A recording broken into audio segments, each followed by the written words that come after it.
Material Mom here, going to demonstrate my bread recipe that I use for my bread to eat and for my cinnamon rolls.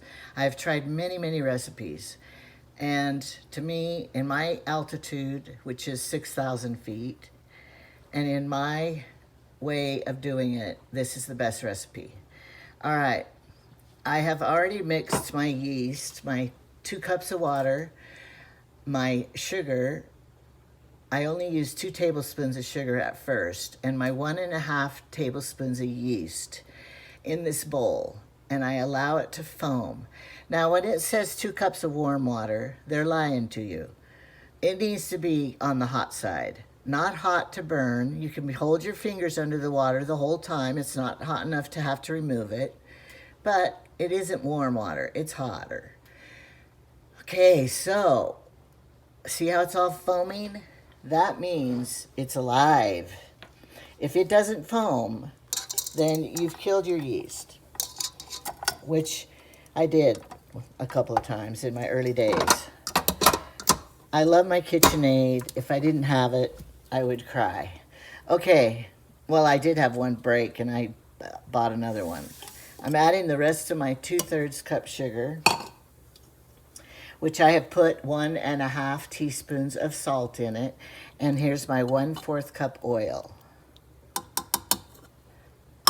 Okay, I use canola oil. You can use whatever kind of oil that you have. Okay, mix it up a little.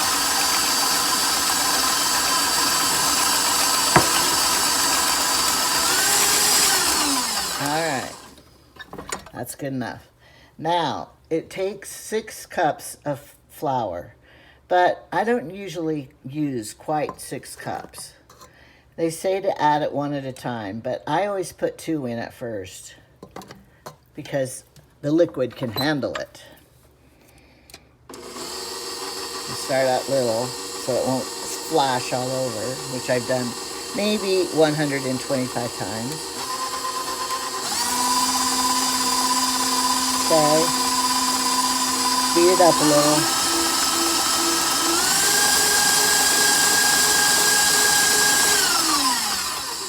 Speed it up a little because I don't want this taking forever.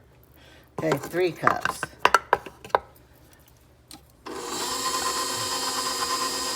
I'm making 2 batches. I already made 1 batch because each batch makes 2 loaves of bread. I want 2 loaves of bread, and the other batch I will make into cinnamon rolls.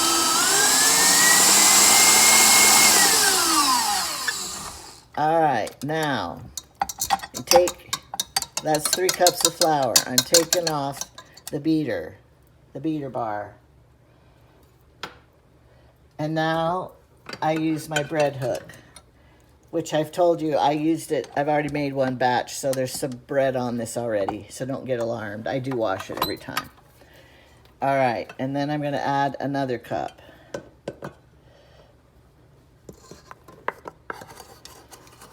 And start it out slowly. And then you can increase. The bread hook. I don't know if you ever use the bread hook for anything else besides bread. That's probably why they call it a bread hook.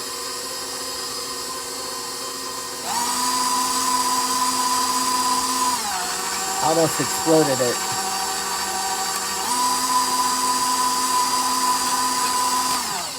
I'm going to stop it a little.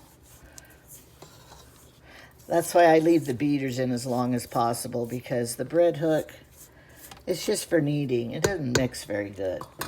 But some people put it in the beginning. Now, when I ordered my KitchenAid, I hope you can hear me talking with the beater going.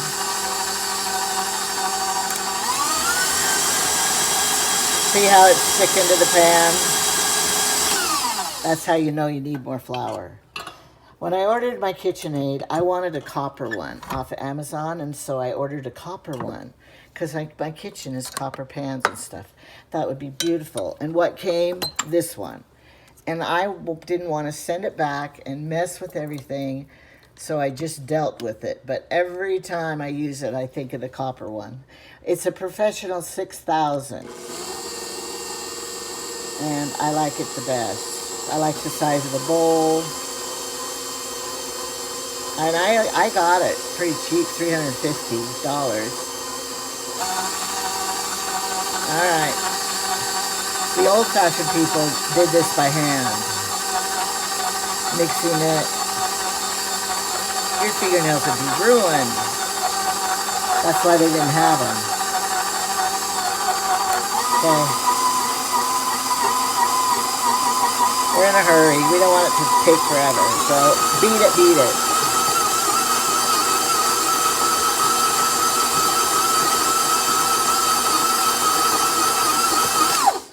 Okay, now I test it.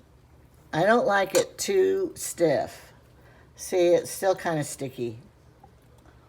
But I can tell right now I'm not going to add the whole 6 cups of flour, because then it's tough dough to me if you add too much flour. But maybe you have a different experience, because I'm not a pro. I never owned a bakery. And if it turns out bad, it seems to get eaten anyway. Everybody eats it, especially cinnamon rolls.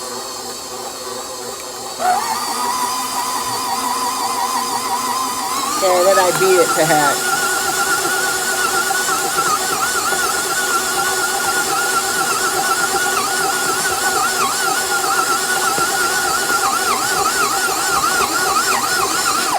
Kneading. Okay, that's perfect. Let it down. Take the hook off. Now I can wash my hook because I'm not making any more. And then I always pour oil around it, the pan. Just pour oil around the back, all the outside.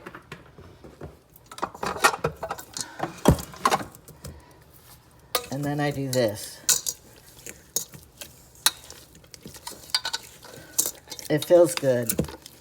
I love bread dough. Just kind of push it into itself until it makes a happy little lump. A happy little, whatever this is called, mound of dough. And then I always taste a little. Okay. It's gonna be good. Now, I put a towel over this and you let it rise.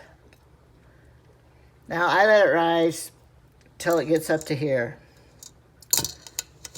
Now you can turn your oven on a little for heat,